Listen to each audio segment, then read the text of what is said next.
आज हम लोग डिजाइन ऑफ स्टील स्ट्रक्चर का ऑब्जेक्टिव क्वेश्चंस जो 2020 में पूछा गया है उसका सॉल्यूशन करेंगे। ठीक है, तो आइए स्टार्ट करते हैं क्वेश्चंस नंबर फर्स्ट से। कह रहा है कि the diameter of a rivet hole is made larger than the diameter of the rivet by 2 mm for rivet diameter. हम लोग कब होल का डायमीटर रिविट के नॉमिनल डायमीटर से 2 mm बढ़ा करके करते हैं, ये क्वेश्चन पूछ रहा है। तो थोड़ा बहुत अगर आप लोग को याद होगा तो आप लोग ये जानते होंगे कि अगर रिविट का नॉमिनल डायमीटर 25 mm से छोटा या 25 mm के बराबर रहता था तब हम लोग होल का जो डायमीटर करते थे वो रिविट का नॉमिनल डायमीटर में 1.5 mm बढ़ा करके करते थे। ठीक है, एक बात और याद आया होगा कि नॉमिनल डायमीटर अगर ग्रेटर देन 25 mm हो यानी 25 mm से बड़ा रहता था तब हम लोग होल का डायमीटर करने के लिए रिविट के नॉमिनल डायमीटर से 2 mm बढ़ा करके हम लोग करते थे। ठीक है, और क्वेश्चंस में यही पूछ रहा है कि कब हम लोग रिविटिंग करने के लिए होल का डायमीटर करेंगे, वो 2 mm रिविट के डायमीटर से बढ़ा करके करेंगे। ठीक है, तो ऑप्शन आप लोग अब पढ़ना चालू करेंगे। ऑप्शन नंबर फर्स्ट का रहा है अप टू 12 mm। जब रिविट का डायमीटर 12 mm तक रहेगा तब हम लोग 2 mm बढ़ाएंगे, तो नहीं। ठीक है ना, हाँ। दूसरा कह रहा है अप टू 22 mm। क्या रिविट का नॉमिनल डायमीटर 22 mm होगा तब हम लोग 2 mm बढ़ाएंगे होल करने के लिए, नहीं। क्या आपको अप टू 15 mm कह रहा है, मतलब क्या 15 mm तक रिविट का नॉमिनल डायमीटर रहेगा तब हम लोग 2 mm बढ़ा करेंगे, नहीं। ठीक है, यानी आपके पास जो ऑप्शंस होंगे 25 mm से जब भी बड़ा रहेगा रिविट का नॉमिनल डायमीटर, या रिविट का डायमीटर बोले या रिविट का नॉमिनल डायमीटर बोले, सेम चीज़ है। ठीक है, हाँ। तो जब आपकी रिविट का डायमीटर या रिविट का नॉमिनल डायमीटर 25 mm से ज़्यादा होगा तब हम लोग क्या करेंगे, होल करने के लिए 2 mm बढ़ाकर करते हैं। ठीक है, उम्मीद है क्वेश्चन नंबर फर्स्ट क्लियर हुआ होगा। अब हम लोग क्वेश्चन नंबर सेकंड की ओर मूव करते हैं। ठीक है, हाँ। सेकेंड में कह रहा है कि when it is desire to have a flat surface rivets are use. आपको इच्छा है फ्लैट सरफेस के लिए तो आप कौन सा रिविट का चुनोगे, कौन सा रिविट का यूज करोगे। ठीक है, तो याद करिए पहला ऑप्शन में स्नैप हेड, सबसे ज़्यादा यूज होने वाला रिविट होता है स्नैप हेड रिविट। ठीक है ना, उसके बाद है पैन हेड रिविट। ठीक है ना, तो फ्लैट सरफेस के लिए आप याद रखिएगा काउंटर सैंक रिविट का यूज करते हैं। ये इन्फॉर्मेटिव क्वेश्चन है जिसको आप लोग संभाल करके रखेंगे। ठीक है, हाँ। चलिए, उम्मीद है क्वेश्चन नंबर 2 भी आपको क्लियर हो रहा होगा। क्वेश्चन नंबर 3 की ओर मूव करते हैं। कह रहा है कि the types of riveting in which the number of rivet in a row decreases as we move from inner most row to outer most row. कह रहा है कि इनर मोस्ट रो से आउटर मोस्ट रो में हम लोग जाते हैं तो कौन से टाइप्स के रिविटिंग में क्या होता है कि नंबर ऑफ रिविट घटता जाता है। तो याद कीजिएगा इस टाइप के स्ट्रक्चर हमको मिला था कहाँ पे, तो जिगजैग में, और जिगजैग का ही स्पेशल था डायमंड रिविटिंग। ठीक है, तो आपको चेन रिविटिंग तो होगा नहीं, क्रॉस रिविटिंग तो होगा नहीं, गॉज रिविटिंग तो होता नहीं है। ठीक है ना, यानी आपका ऑप्शन सही हो जाएगा डायमंड रिविटिंग। ठीक है ना, उम्मीद है इतना बात आपको समझ आया होगा। अब हम लोग क्वेश्चन नंबर 4 की ओर मूव करते हैं, और क्वेश्चन नंबर 4 में कह रहा कि when the minimum size of fillet weld is greater than the thickness of thinner part. कह रहा है कि जो पतारका प्लेट लिए हैं वो पतारका प्लेट से भी वेल्डिंग का साइज अगर मोटा हो जाए या ज़्यादा हो जाए तब हम लोग कौन से साइज, कह रहा है कि the minimum size of weld should be kept equal to, तब उस स्थिति में हम लोग कौन से मिनिमम साइज ऑफ वेल्ड रखेंगे। ठीक है, तो याद कीजिएगा यहाँ पे, याद रखिएगा ये इन्फॉर्मेटिव क्वेश्चन है, यानी इसको याद रखिएगा थिकनेस ऑफ थिनर पार्ट के बराबर हो जाता है। ये क्वेश्चन बड़ा ही शानदार है, इसको फिर से एक बार समझ लीजिए। कह रहा है कि the minimum size of fillet weld का सबसे कम जो साइज है वो पतारका प्लेट से ज़्यादा है। ठीक है ना, तो उस स्थिति में जो हम लोग लेते हैं वो थिकनेस ऑफ थिनर प्लेट लेते हैं, थिनर पार्ट लेते हैं। ठीक है ना, यानी ऑप्शन नंबर आपको बी हो जाएंगे। ठीक है, ये सारे आपकी क्लास नोट्स में लिखाया गया है। ठीक है, हाँ। अगला क्वेश्चन कह रहा है कि the effective area of but belt is the product of, ठीक है ना, इफेक्टिव एरिया किसका, यानी बट बेल्ट का इफेक्टिव एरिया किसका किसका प्रोडक्ट है, ठीक है। तो देखिए बट बेल्ट में हम लोग क्या करते थे, हेड टू हेड कनेक्शन करते थे, क्या करते थे, हेड टू हेड कनेक्शन करते थे। तो थोड़ा बहुत अगर आप समझेंगे तो देखिए यहीं पे ये बेल्डिंग करते थे, उसको बोलते थे बट बेल्ट, ठीक है। तो देखिए बट बेल्ट का जो हम लोग एरिया लेते थे वो यही वाला। तो देखिए थ्रोट थिकनेस इनटू क्या लेते थे, इफेक्टिव लेंथ लेते थे। तो बताओ बेल्ट का इफेक्टिव लेंथ ये होता था, यानी इसका जो सही आंसर हो जाएगा वो हो जाएगा effective throat thickness, effective throat thickness into length of, effective length of, यानी ऑप्शन नंबर आपको डी सही हो जाएगा, ठीक है। हाँ अब हम लोग क्वेश्चन नंबर 6 की ओर मूव करते हैं और क्वेश्चन नंबर 6 आपको इन्फॉर्मेटिव क्वेश्चन है, कोडल प्रोविजन है, जिसको आपको एग्जाम तक संभाल के रखना। कह रहा है कि what is the permissible axial tensile stress for the grade of steel having 250, ठीक है ना। तो एक्सियल टेंसाइल कहे चाहे एक्सियल कंप्रेसिव कहे, उस स्थिति में जो हम लोग को होता है permissible stress 0.6 into F Y क्या है, तो ग्रेड ऑफ स्टील है। तो 0.6 इंटू अगर एफ वाई करोगे यानी 250 करोगे तो आपको जो सोल्यूशन करने के बाद आएगा 150 आएगा, यानी इसके अनुसार आपके ऑप्शन ये हो जाएंगे, ठीक है ना। लेकिन थोड़ा सा एक दो इन्फॉर्मेटिव चीज़ और याद रख लीजिए कि परमिसिबल बेंडिंग टेंशन कितना होता है, परमिसिबल बेंडिंग कितना होता है ये भी याद कर लीजिएगा। परमिसिबल बेंडिंग होता है 0.66 इंटू एफ वाई होता है, ठीक है ना, इसको भी आप याद कर लीजिएगा, ठीक है। एक चीज़ आप और याद कर लीजिएगा कि परमिसिबल एवरेज शियर कितना होता है, average AVERAG average shear stress कितना होता है, average shear stress 0.4 into F Y होता है, ठीक है ना। मैक्सिमम शियर स्ट्रेस कितना होता है, तो मैक्सिमम परमिसिबल शियर स्ट्रेस होता है 0.45 इंटू एफ वाई। तो ये सारे चीज़ को आप याद रखोगे, ठीक है ना। इसीलिए इस क्वेश्चन का जो सही आंसर हो जाएगा वो क्या हो जाएगा, ये हो जाएगा, यानी 0.6 इंटू एफ वाई से निकाल लोगे, ठीक है ना। हाँ एफ वाई क्या है, ग्रेड ऑफ स्टील है, ठीक। उम्मीद है आपको 6 नंबर क्वेश्चंस भी अच्छे से समझ आया होगा, ठीक। हाँ ये क्वेश्चन भी आपको कोडल प्रोविजन है और ये सारे चीज़ ऑलरेडी क्लास नोट्स में बताया गया। कह रहा है कि for field rivet the permissible stress are reduce by, ठीक है ना। कह रहा है कि फील्ड रिविट शॉप रिविट से कितना रिड्यूस कर जाता है, तो आप लोग याद रखिएगा 10% से रिड्यूस कर जाता है, ठीक है ना। देखिए शॉप कहे तो शॉप कहेगा तो आप लोग को समझना है वर्कशॉप, क्या समझना है, वर्कशॉप, ठीक है। शॉप से अगर फील्ड में जाते हैं, अगर शॉप से अगर फील्ड में जाते हैं तो ये कम जाता है, ये क्या करता है, कम जाता है 10%। और एक होता है हैंड, हैंड से मशीन में जाते हैं, हैंड से मशीन में जाते हैं, यानी एक रिविट हाथ से डिराइव किया गया और एक मशीन से डिराइव किया गया, तो मशीन वाला 20% ज़्यादा बढ़िया होता है, ठीक है ना। इस चीज़ को आप समझिएगा। तो हाथ से मशीन में 20% और शॉप से फील्ड में 10% का अंतर होता है। तो कमजोर कौन होगा, फील्ड वाला, मजबूत कौन होगा, शॉप वाला, ठीक है। उम्मीद है इतना बात आपको समझ आया होगा और इसका जो सही आंसर होगा वो सही आंसर जो होगा वो होगा आपका बी, ठीक है। हाँ चलिए उम्मीद है आपको इतना बात आपको समझ आ रहा होगा।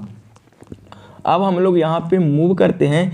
कह रहा है कि the spacing between two tacking rivets for compression member should not exceed, ठीक है ना। तो इसके लिए जो सही आंसर हो जाएगा वो 600 mm हो जाएगा, ठीक है ना। हाँ यहाँ पे एक फिगर चिपकाया जा रहा है, इस फिगर को बड़े ढंग से आप पढ़ लीजिएगा, समझ आ जाएगा, ठीक है। टैकिंग रिविट जब टेंशन में रहेगा तब कितना होगा, कंप्रेशन में रहेगा तब कितना होगा, कितना से ज़्यादा नहीं होना चाहिए, ये सारा चीज़ आप यहाँ पे चिपका दिए हैं, इसको पढ़ लीजिएगा, ठीक है। हाँ चलिए अब हम लोग नेक्स्ट क्वेश्चन की ओर मूव करते हैं। कहा जा रहा है कि the effective length of column is the length between the point, ठीक है ना। तो ये याद कर लीजिए, ये कॉन्सेप्चुअल चीज़ है कि अगर कोई कॉलम है, इस तरह का कोई कॉलम है तो इंड कंडीशन रहता था, तो हम लोग क्या करते थे, जहाँ पे जीरो मोमेंट होता था, जहाँ पे जीरो मोमेंट होता था वहाँ से वहाँ तक का बीच का इफेक्टिव लेंथ हम लोग लेते थे। तो इसका जो सही आंसर हो जाएगा वो सी हो जाएगा, जीरो मोमेंट, ठीक है। हाँ उम्मीद है इतना बात आपको भी समझ आ रहा होगा। अब हम लोग बात करते हैं नेक्स्ट क्वेश्चन। नेक्स्ट क्वेश्चन ये कह रहा कि in roof truss the horizontal beam spanning between the two adjacent truss are known as, ठीक है ना। तो ये एकदम सीधा सीधी डिफिनेशन लिखाया गया है आपका पर्लिन का। तो कभी कभी क्या होता है ना कि ऑब्जेक्टिव क्वेश्चन पढ़ने से क्या होता है, आपकी सब्जेक्टिव का एक दो डिफिनेशन ऑब्जेक्टिव में मिल जाते हैं। तो जब ऑब्जेक्टिव बना रहे होते हैं तो इस चीज़ को नोटिस करते रहेंगे और सब्जेक्टिव में उसका इम्प्लीमेंटेशन कर देंगे, ठीक है। तो ये एक तरह का सिंपल डिफिनेशन है आपका क्या, पर्लिन का, ठीक है ना। जैसे कि इस तरह का रूफ ट्रस बनाते थे और रूफ ट्रस में इस तरह का पर्लिन रहता था कि नहीं, इस तरह का पर्लिन रहता था। तो पर्लिन क्या करता था, बीम को स्पानिंग करता था, ठीक है। हाँ, तो उम्मीद है इसका आंसर आपको समझ आया होगा, ठीक है। हाँ, नेक्स्ट क्वेश्चन नंबर 11 कह रहा कि the effective length of a column depends upon, ठीक है ना। तो इफेक्टिव लेंथ ऑफ कॉलम जो हम लोग को यहाँ पे डिपेंड कर रहा था, आप देखे थे टेबल में कि इंड कंडीशन पर डिपेंड कर रहा था, ठीक है ना। सुपर इम्पोज लोड पर नहीं डिपेंड कर रहा था, ना सिलेंडरनेस रेशियो पर डिपेंड कर रहा था, और ना ही वेट पर डिपेंड कर रहा था इंड कंडीशन पर, ठीक है ना। तो इस ऑप्शन के अनुसार मोस्ट सुटेबल जो होगा वो कौन सा होगा, बी होगा। क्या होगा, इस ऑप्शन पर मोस्ट सुटेबल आंसर जो हो जाएगा वो बी हो जाएगा, ठीक है। हाँ, चलिए आगे कह रहा है क्वेश्चन नंबर 12 कह रहा है कि the small angle pieces welded और bolted to a structural member and alignment support is called, ठीक है ना। जो सपोर्ट प्रोवाइड करने के लिए हम लोग यूज करते हैं वो याद आ रहा होगा क्लीट एंगल। रनर इस सब के बारे में तो जानते भी नहीं, डायफ्राम तो हम लोग सर्वे में पढ़ते थे, ठीक है ना। चलो, इसीलिए इसका सही आंसर हो जाएगा क्लीट एंगल। क्लीट एंगल का ही हम लोग यूज करते थे, बोलते थे एंगल का छोटा टुकड़ा होता था। इसका डिफिनेशन आराम से लिखवाया गया, ठीक है। तो उम्मीद है क्लीट एंगल के बारे में पढ़े होंगे, और एक शॉर्ट वीडियो क्लीट एंगल के बनाया गया, उसको आप देख लीजिएगा, क्लीट एंगल क्या होता है और सीट एंगल क्या होता है। देखिए ये क्वेश्चन शायद आपको 2018 में पूछा गया था, ठीक है ना, सेम क्वेश्चन, ठीक है। तो कह रहा है कि as per Indian standard rolled steel I section are classified into, तो इसको 5 सीरीज में क्लासिफाइड किया जाता है, ठीक है। कौन कौन था, तो आप लोग ISJB, ISLB, ISMB, ISSC, ISMB, ठीक है ना। तो MB तो हो गया, ISHB, ठीक है ना। हाँ, MB तो हो गया, तो ये नहीं होगा ISHB, ठीक है ना। तो ये पांचों आप लोग को याद रखना होगा, ठीक है।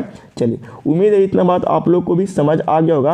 अब हम लोग नेक्स्ट क्वेश्चन की ओर मूव करते हैं, और ये पूरी तरह से डेफिनेशन बेस्ड है, और ये मतलब IS कोड का भी क्वेश्चन है, ठीक है। हाँ, कह रहा है कि the rivet which are driven at atmospheric temperature are known as, वे रिविट जो एटमॉस्फेरिक टेम्परेचर पर डिराइव किया जाता है उसको हम लोग बोलते हैं कोल्ड ड्राइवन रिविट, ठीक है ना। तो पावर ड्राइवन शॉप रिविट क्या होता है, तो मशीन से वर्कशॉप में जो रिविट को हेड बनाया जाता है उसको बोलते हैं पावर ड्राइवन शॉप रिविट। जो रिविट हाथ से बनाया जाता है, हाथ से हेड बनाया जाता है, तो उसको बोलते हैं हैंड ड्राइवन रिविट, ठीक है ना। जो रिविट मशीन से फील्ड में बनाया जाता है तो उसको बोलते हैं पावर ड्राइवन फील्ड रिविट, ठीक है। जो रिविट एटमॉस्फेरिक टेम्परेचर पर हेड बनाया जाता है उसको बोलते हैं कोल्ड ड्राइवन रिविट, यानी आपका सही आंसर हो जाएगा डी, ठीक है। उम्मीद है क्वेश्चन नंबर 14 भी क्लियर हो गया होगा। आगे कह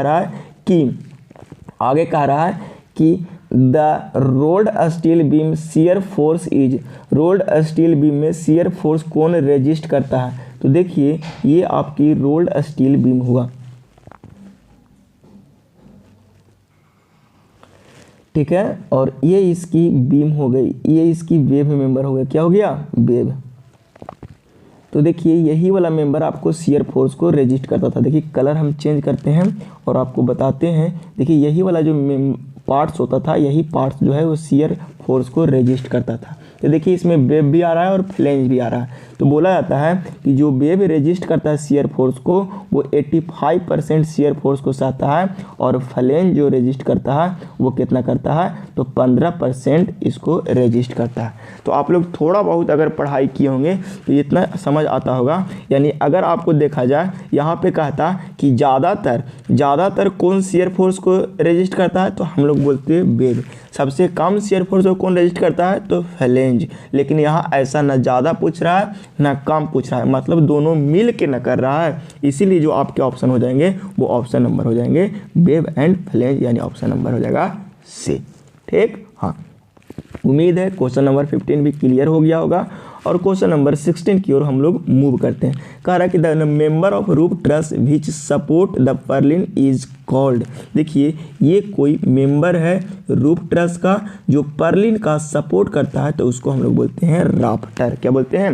राफ्टर। ठीक है ना, तो यहाँ पे ऑप्शन में हो जाएगा प्रिंसिपल राफ्टर। ठीक है, हाँ चलिए, उम्मीद है आपको इतना बात समझ आ गया होगा और सारा क्रिस्टल क्लियर हो रहा होगा। ठीक है, हाँ चलिए आगे कह रहा है कि the maximum span up to which plate girder can be used economical.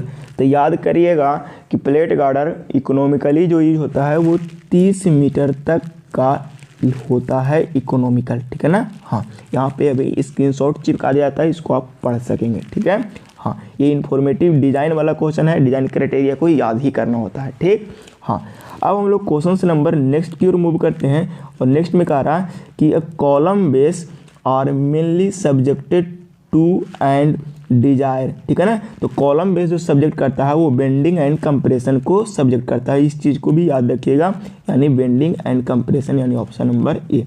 देखिए फास्ट रिवीजन हो रहा है, क्वेश्चन प्रैक्टिस हो रहा है, हम एग्जाम के समय में ज़्यादा समय नहीं लेना चाह रहे हैं। ठीक है ना, इसीलिए फास्ट कर दे रहे हैं। कह रहा है the minimum length of lacing bar depends on. Lacing bar का जो मिनिमम लेंथ डिपेंड करता है वो लेंथ ऑफ द मेंबर से, याद रखिएगा। ठीक है, हाँ, और जो विड्थ डिपेंड करता है वो नॉमिनल डायमीटर ऑफ रिवेट से। ठीक है, तो आपके अनुसार जो क्वेश्चंस के अनुसार जो सही आंसर हो जाएगा वो लेंथ ऑफ द मेंबर हो जाएगा। ठीक है ना, 19 नंबर भी आपको क्लियर हो गया। अब हम लोग क्वेश्चन नंबर 20 करते हैं। ठीक है ना, 20 एकदम इन्फॉर्मेटिव है, आपको वीडियो लेक्चर में एकदम कंप्लीट रूप से बताया गया कि लग एंगल जो हम लोग यूज करते हैं वो to reduce the length of joint, एकदम स्टेटमेंट लिखाया गया है। ठीक है ना, हाँ तो इस चीज़ को आप समझने की पूरा कोशिश कीजिएगा और आपके अनुसार सही आंसर क्या हो जाएगा, ये हो जाएगा। ठीक है, अब हम लोग नेक्स्ट क्लास से हम लोग क्या करने वाले हैं इसको 2 मिनट में सुन लीजिए।